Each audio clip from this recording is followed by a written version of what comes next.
Саламатсыздарбы, түз эфирде Лондон BBC Кыргыз кызматы, студияда Акчолпон Койчиева. Дүйнөлүк соңку жаңылыктар менен тааныштырабыз.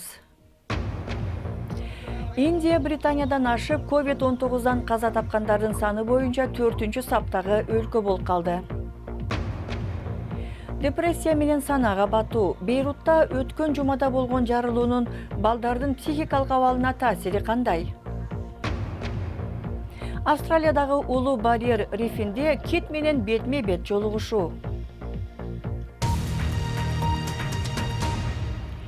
Коронавирустан каза тапкандардын саны боюнча Индия Британиядан ашып 4-чү орунга чыкты. 47 000 адам кайтыш болгону айтылууда. Эң көп жоготуулар Америкада, Бразилияда, андан кийин Мексикада болду. Индияда инфекциянын жайылышы туу чокусуна качан жетерин айтуу кыйын дейт эксперттер. Раджини Вадианатан баяндайт. Түштүк Индиянын ири сыйынуучу жайларынын бири оор абалга туш болду. Тирумала Тирупати аттуу сыйынуучу жай карантинден кийин ачылганына 2 ай болду.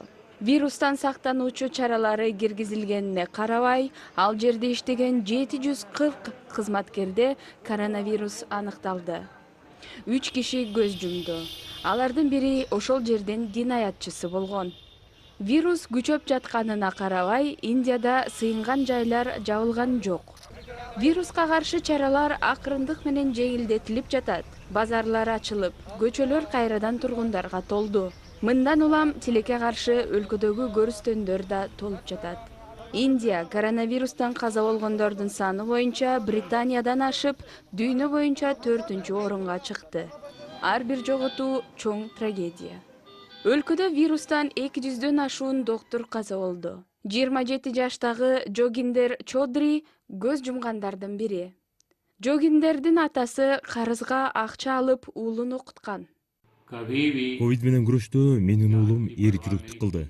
Ал милдетин аткарды. Биз ал кайтыш болуп кетет деп ойлогон эмеспиз. COVID-19га каршы кармашта бул айымдардын кылган иши өтө баалуу. Алар айылдарды кыдырып иштеген мед кызматкерлер. Айлык акынын көтөрүлүшүн жана коргонуучу каражаттардын бекер берилишин доолап, миңдеген жумушчулар жакында эле иш таштоого чыккан. Алардын вирусту жуктургандар менен байланышта болгондордун изине түшүү иши өтө маанилүү.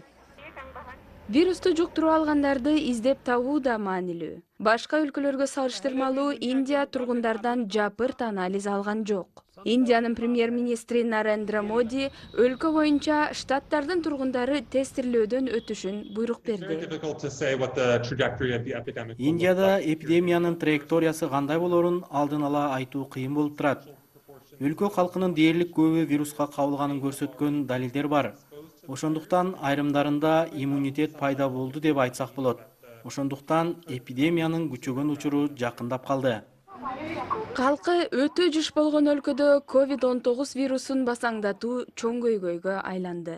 Индияда эпидемиянын туу чокусу качан келип, качан коопсуз убакыт келерин айтуу азырынча мүмкүн эмес.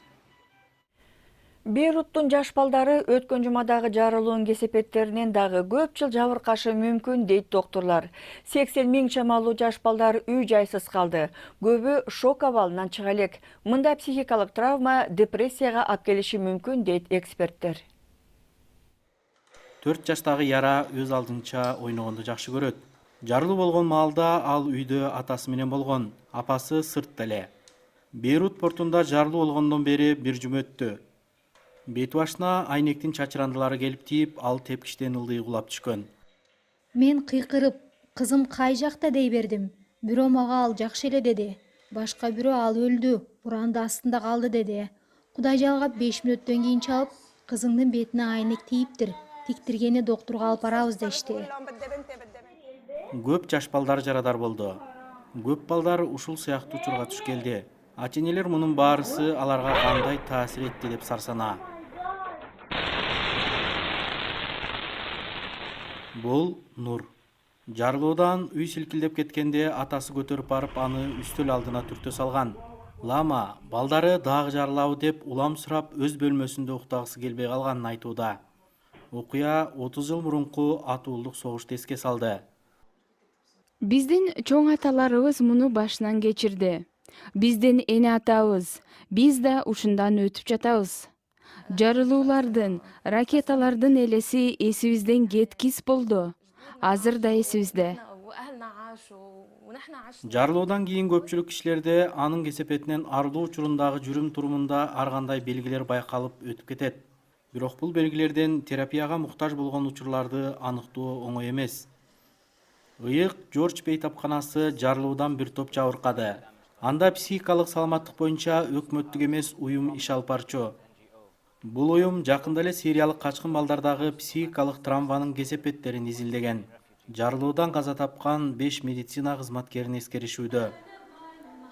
Доктор Эли Карам Ливандагы экономикалык кризис менен ковидке кошул ташыл болуп, эми бул жарылуунун балдар менен чоңдорго залакасы көп болду дейт. The brain does not forget. The brain says, wow. Мээ унутпайт. Мээ жашоо коопсуз эмес, коркунучтуу деп айтып турат. Психикалык травма менен катар кишилер санаа тынбаган абалга, депрессияга түшүп кетиши ыктымал. Ал эми жаш балдар чырдап, мүнөзү олку-солку болуп калат. Ата-энелер баладагы чоң өзгөрүүлөргө көз салышы керек. Мисалы, бир жумадан кийин күчөгөн же басылып, бирок биротоло жоголбой жаткан симптомдорду байкашы керек дейт дарыгер. Бирок учурда ата-энелердин колун байлаган иштери көп жана өздөрү да стресске учураган. Бейрутта мектептер жакында ачылары айтылууда, бирок көбү жарылуудан бузулуп калды. Анын үстүнө соңку күндөрү ковидтин жайылышы күчөп кетти. Айтор ливандыктарды көйгөй туш тараптан кысууда. BBC Кыргыз кызматынын берүүсүн көрүп жатасыздар. Жаңылыктар менен тааныштырууну улантабыз. Израиль менен Бириккен Араб Эмираттары Американын ортомчулугу менен мамилелерин толук жөнгө салуу тууралуу макулдашты. Биргелешкен билдирүүдө президент Трамп, Израилдин премьер-министри Нетаньяху жана Ханзада Мухаммед бин Заид тарыхый келишим жетишилгенин белгилешти. Израиль ошондой эле Иордандын батыш жээгиндеги басып алынган айрым жерлерде эгемендик жарыялоо планын токтотууга макул болду. Беларуста президент Александр Лукашенко жеңип чыкты деген шайлоо жыйынтыгына каршы демонстрациялар 5-күнгө уланды. Өлкөнүн коопсуздук күчтөрү аларды күч менен басууда. Ички иштер министрлиги кечээ күнү дагы 700 киши камакка алынганын билдирди. Каршылык акциясына чыккандардын саны мурунку түндөгүлөрдөн азыраак болду. Дем алыштан бери 2 киши каза тапты, алардын бири полициянын камагында көз жумду. Кытайдын Жирин провинциясында апрель айында коронавирус жугузуп, бейтапканада дарыланып айыгып чыккан киши кайрадан вирусту жуктуруп, бирок бул жолу симптомдору жок экени маалым болду. Кытай мамлекеттик медиасы билдиргендей, буга чейин Хубей провинциясында дагы бир аял февраль айында COVID-19 менен ооруканага жатып айыгып чыккандан кийин жакында эле вирусту алып жүргөнү тастыкталган. АКШнын Айыл чарба департаментинин билдирүүсүнө ылайык, Түндүк Кореянын калкынын дээрлик 60% тамак аш тартыштыгына туш келүүдө. Бул эсеп мурунку көрсөткүчтөн 2%га жогору. Абалга коронавирус пандемиясы дагы терс таасирин тийгизди. Ошентип 700 миңдей Түндүк Кореялыктар талап кылынгандан азыраак азык-түлүк менен күн көрүүдө. Пандемия башталганга чейин саякатка чыгып кеткен айрым туристтер жарым жолдон үйүнө кайтса, дагы башкалары эбин таап сапарын улантууда. Саякатчы жубайлар Михаил менен Елена румыниялыктар. Алар март айында Кыргызстанга саякаттап келген боюнча чек аралар жабылып калып калган. Кабарчыбыз саякатчы жубайлар менен жолугуп келди. Артта калган 18400 чакырым. Жашоо образын өзгөрткүсү келген жубайлар Михаил менен Елена 9 ай мурун саякатын баштаган. Алар Румыниядан чыгып, 8 мамлекетке саякаттап, март айында Кыргызстанга келген. План боюнча саналуу күн кыргыз жерин кыдырып, Пакистанга сапар тартышмак. Бирок пандемия күч алып, алар жарым жылдан бери Кыргызстанда жашап жатышат. Тамашалап, кыргыз болуп калдык деп да коюшат. Борбор Азияны толугу менен кыдырган саякатчылар Кыргызстандын жаратылышына эң жогорку баасын беришти. Kyrgyzstan is an interesting country. The people are mostly Кыргызстан абдан кызыктуу өлкө. Калкынын 70-80% өтө меймандос экен. Бирок кээде кызыктуу окуялар да болду. Март айында карантин жаңыдан башталып жатканда Каракол шаарында болуп калдык. чыйрыгып бир аз жөтөлгөнсүп тургам. Чет жактан келгенибизди көрүп, менде вирус бар деп кооптонушту окшойт. Жаа бою качышты менден. Кет ары дегендер да болду. Go away. You come with corona, you make it sick. No, go away. Бирок 6 ай бою жашаган бул туристтер айрым бир кемчиликтерди да байкашкан. Көп жолу милициялар бизди ыңгайсыз абалга калтырышты. Алар ушул убакытка чейин 14 жолу токтотушту. Башка туристтер дагы ушул жөнүндө көп айтышат. Айрыкча индустар. Жалпысынан айтканда бизге Кыргызстан аябай жакты. Жубайлар азырынча Европадагы үйүнө, абройлуу компаниядагы ишине шашпай турганын, виза колдорууна тийселе саякатты улантарын айтууда.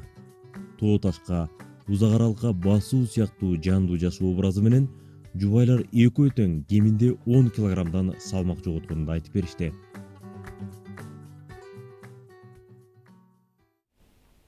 Программасты улантабыз. Австралияда суу алдында сүзүү боюнча машыктыруучу киттерди тартып калууга жетишкен экен. Эндрю Ломакен бул өтө сейрек болгон учурду биз менен бөлүштү. Суунун тереңинде сүзүп жүргөнбүз. Бир кезде эле кит пайда болуп калды. Биз укмуш экен деп жаттык. Мындай сейрек учурду чоң тоскоол рифинде камерага тартып алышкан. Биз күн батуу деп атап койгон суу түбүнө түшүп, сүзүп жүргөнбүз. Бир аз тайыз болчу. Биз жоң гана суунун агымы менен сүзүп баратканбыз. Кийин өйдө жакты карасак, суунун бетинде уктап жаткан китти көрдүк. Биз айланчыктап туруп калдык. Анын көзү ачылып, жумулуп жатканын көрдүк. Капталындагы сүзгүч канаттарын кыймылдатып жатты. Ошентип бир топко чейин жатты. Бул жаш өркөчтүү киттин чоңдугу 10 метрдей болчу. Абдан өзгөчө кит экен. Ар дайым сууда сүзөбүз. Бирок сиз дээрлик кит менен эч качан жакындан жолукпайсыз.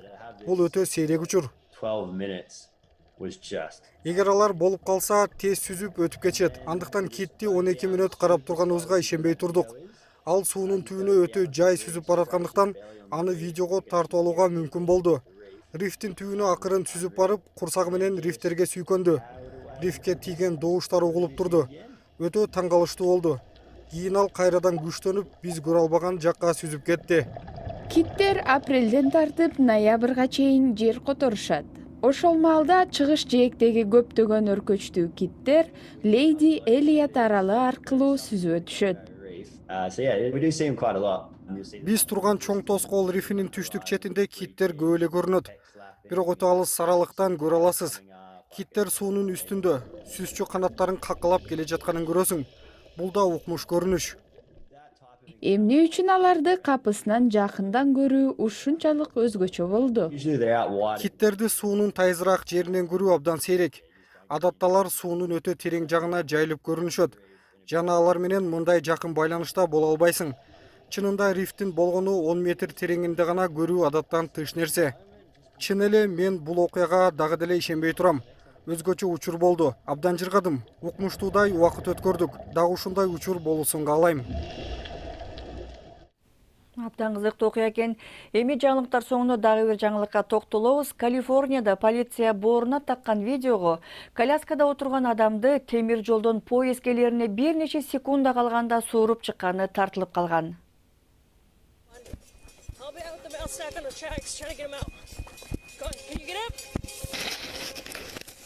Сиздер көргөндөй офицер Эрика Ури темир жолго майып коляскасы менен такалып калган кишини көрүп чуркап жөнөдү. Ал тигил кишини коляскасынан сууруп чыгууга үлгүрүп, экөө тең жерге кулап түшкөндө поезд жүрүп өттү. Полиция департаменти кырсыкты токтотту деп офицер Уриге ыраазычылык билдирди. Сактыкта кордук жок дегендей, сак жүрүңүздөр. Программабызды ушуну менен жыйынтыктайбыз. Аналпарган Акчолпон Койчиева эфирде кайра жолукканча саламатта болуңуздар.